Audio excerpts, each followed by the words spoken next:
जो जन्म, जरा और मृत्यु रूपी रोग लगे, उन रोगों का उपशमन करने वाली कोई परम औषधि है तो वह एकमात्र यह जनवाणी। भव्यात्माओं, एक गुरु कह रहे थे अपने भक्त से, भो चेतन, भो भगवान आत्मा, मत बनो लुटेरे, मत बनो लुटेरे। आज तक कितनों कितनों को तूने लूट लिया। किसके पीछे लूटा? कहाँ गई थी तेरी दृष्टि? तू स्वयं में भगवान आत्मा है, तेरे में प्रभुत्व शक्ति है, और तू बाहर के प्रभुत्व के पीछे पता नहीं कितनों को लूट चुका। मत लूटो, मत लूटो किसी को, मत लूटो अपने आप को भी। उन पुद्गल के टुकड़ों के पीछे मात्र और मात्र माँ उन पुद्गल के टुकड़ों के पीछे, जिन पुद्गल टुकड़ों को लेकर पूरा जीवन, क्या अगले पर्याय में भी तुम नहीं जा सकते, उन पुद्गल टुकड़ों के पीछे कितनों को लूट लिया। अपने आप को भी तूने उन चंद पुद्गल टुकड़ों के पीछे लूट लिया। ये स्वतंत्र भाई पक्का निर्णय करना, आज तू लूट रहा है, कल तुम्हें लूटने वाला कोई मिलेगा। मात्र और मात्र चंद पुद्गल टुकड़ों के पीछे मेरा कितना प्रभुत्व है, मैं कितना बड़ा आदमी कहलाऊंगा, इसके पीछे दुनिया को लूट लूट के लुटेरा बन गया।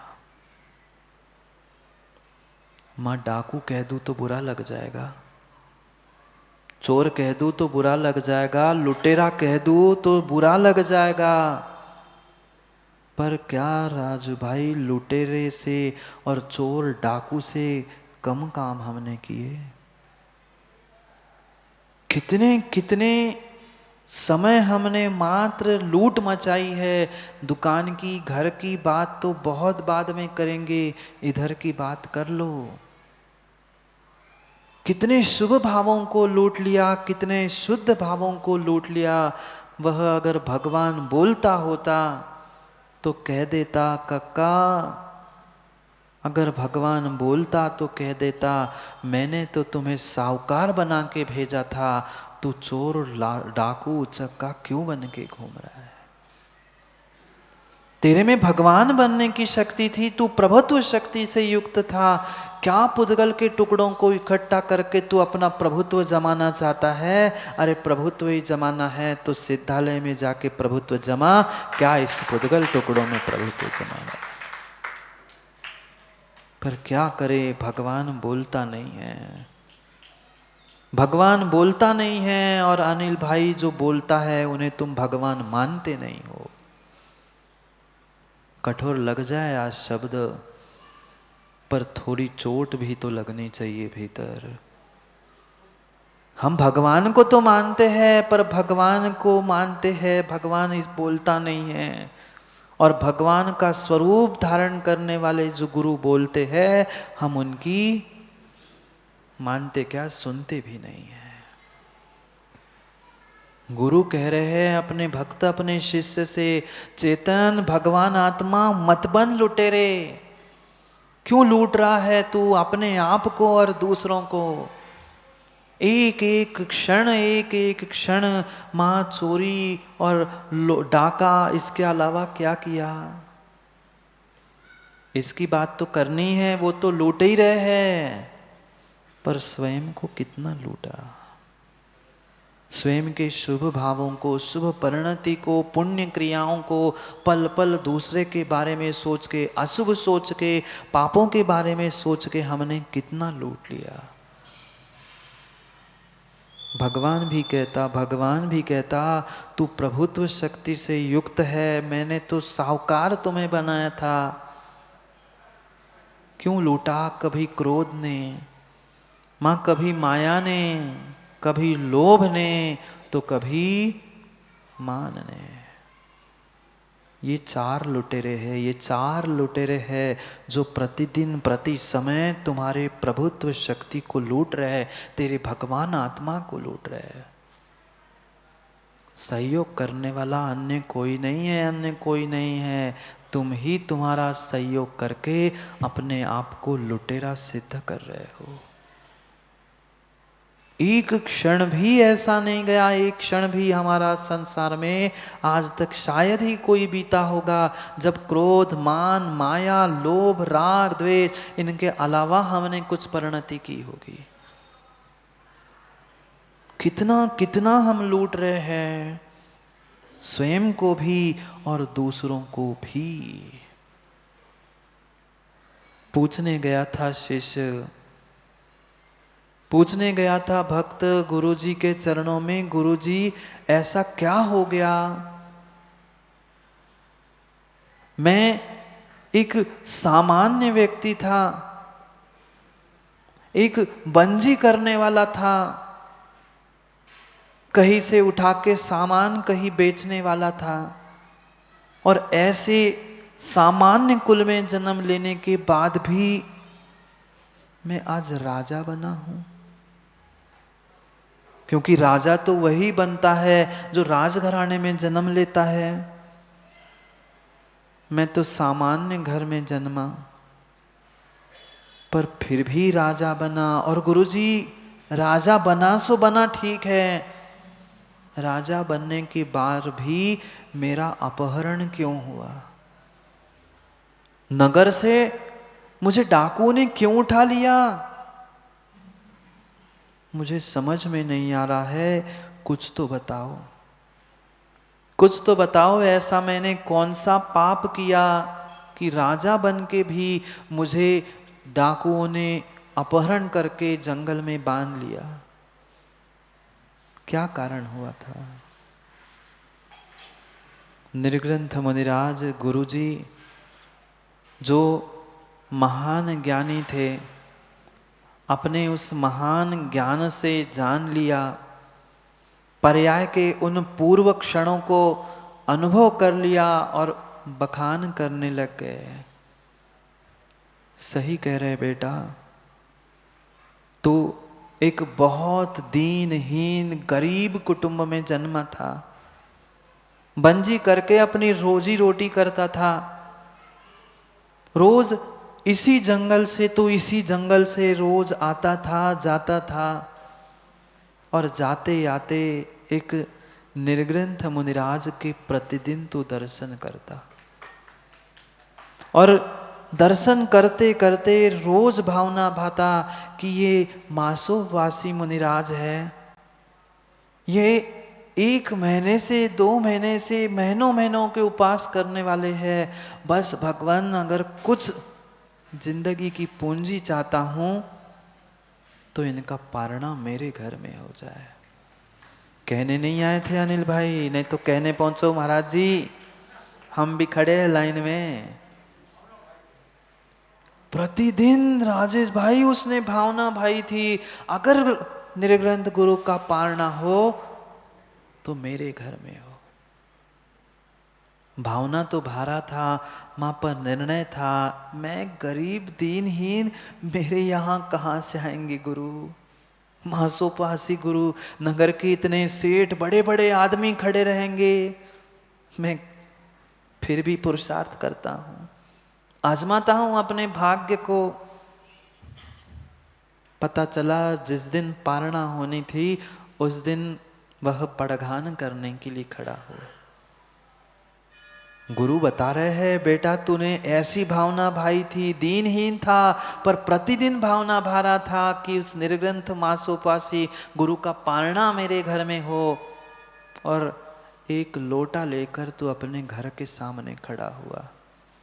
मुनिराज जंगल से मुद्रा निकल के लेके निकले और नगर में घूमने लगे, क्योंकि विधि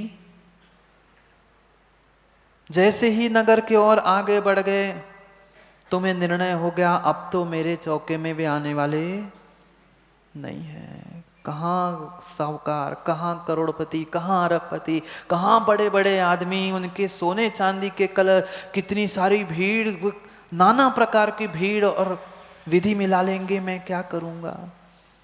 पर नहीं, मेरी भावना है मैं पड़गान के लिए खड़ा तो रहूँगा। अगर भाग्य हो सो ठीक, नहीं तो अनुमोदना का तो पुण्य मिल ही जाएगा। खड़ा रहा, खड़ा रहा। पूरे नगर में मुनिराज ने परिक्रमा लगाई। पूरे नगर के जितने जीव पड़गान कर रहे थे सबको पड़गान दे दिया। और वे मुनिराज उसी श्रावक के पास, बेटा तेरे ही पास आ रहे थे। क्यों संजीव भाई, जैसे गुरु सामने आता है तो क्या होता है माँ, हाथ पैर पूरे ढीले पड़ जाते हैं। वो भी सोच रहा था कि अब मैं कैसे विधि बनाऊं, मैं तो अकेला, मेरे आगे ना पीछे, ये इतनी सारी भीड़ में विधि नहीं मिली, मैं कहां से विधि बनाऊं।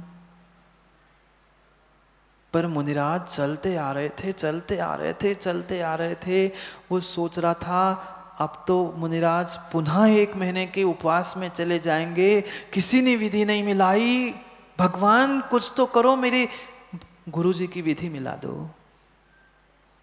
भगवान ने सुनी नहीं, पर भगवान आत्मा ने सुन ली। मुनिराज की विधि थी, चौके में कोई अकेला व्यक्ति पड़गा रहा होगा तो ही मैं आहार करूंगा। विधि ऐसी ही होती है, विधि ऐसी होती है। माँ 50 नहीं 200 खड़ा कर देना, पर जिससे विधि मिलनी है, विधि उससे ही संजीव भाई मिलती है। विधि मिल गई, इधर विधि मिल गई। तुमने पड़गान कर लिया मुनिराज को, नवदा भक्ति से आप घर में भी ले गए, नवदा भक्ति पूरी हो गई, आहार देने लग गए। तुमने जो सच्चे भावों से, सच्ची भावना से उस निर्ग्रंथ मुनिराज को आहार कराए थे ना बेटा, सच्चे भावों से दिया हुआ तेरा दान तुम्हें राजा बना रहा है। गुरुजी, राजा बनने का तो रहस्य समझ में आया, मैंने सच्चे भावों से दान दिया था इसलिए मैं राजा बना।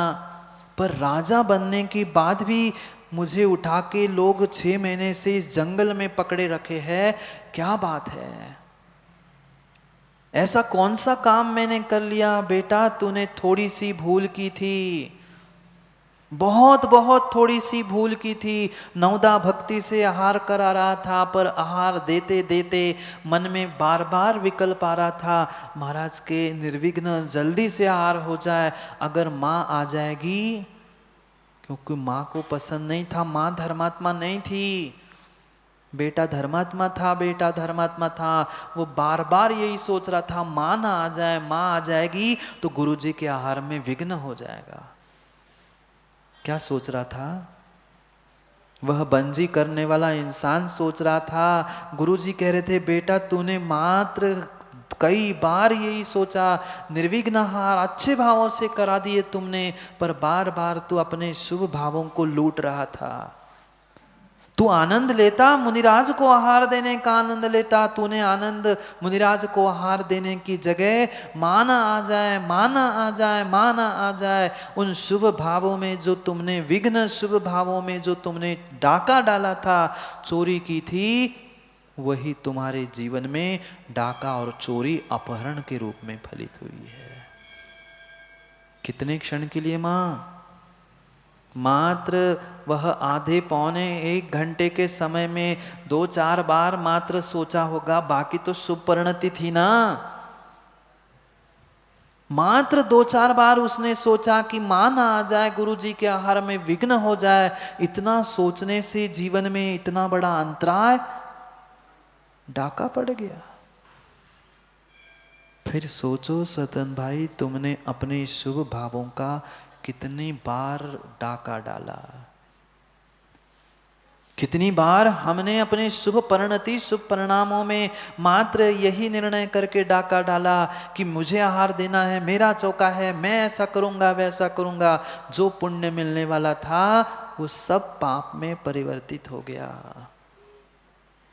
कितने क्षण, मकरोनिया वाले दादा, कितने क्षण, चंद कुछ मिनट भी नहीं, कितना समय लगता है, मान आ जाए विघ्न हो जाएगा, इतना सोचने में।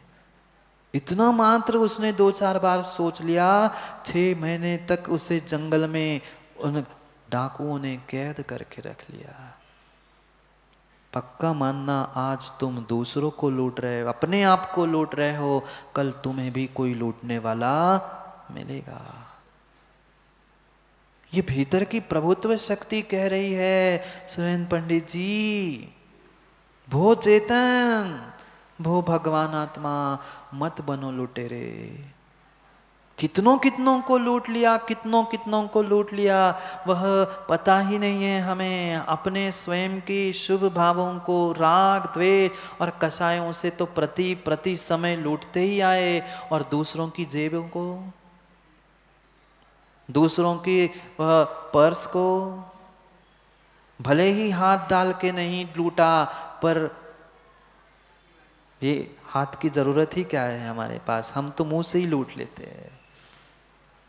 वो जो छोटा डाका चोरी करने वाला होता है वो हरीश भाई हाथों से लूटता है, हमसे तो हम तो मुंह से ही लूट लेते हैं। इतनी चिकनी चुपड़ी बातें करके झूठ बोल बोल के कह देते हैं कि बेचारा मान जाता है कि 20 की वस्तु 50 में ले ही जाता है। नहीं कहते ना स्वतंत्र भाई, वो तो तुम्हारे लिए मैं दे रहा हूं 50 में, दूसरा कोई आए तो 70 में देने वाला हूं। वो कहता है नहीं दे दो 40 में, मेरे ही घर में 45 में आई है। आई कितने की होती है? 20-25 की भी नहीं होती। ये झूठ नहीं है, ये चोरी नहीं है। सोचो विचार करो, हम प्रतिपल प्रति समय क्या कर रहे हैं। झूठ बोलने वाले पर मां कैसा विश्वास करोगे? नहीं। दूसरे झूठ बोलने वाले पे तो विश्वास नहीं है, पर आप जो प्रति समय झूठ बोल रहे हो उसका क्या? एक बार झूठ बोलने वाला पकड़ा जाता है कहीं स्कूल कॉलेज घर परिवार समाज में, तो व्यक्ति उसे झूठा कहता है, तू झूठा है, तू चोर है।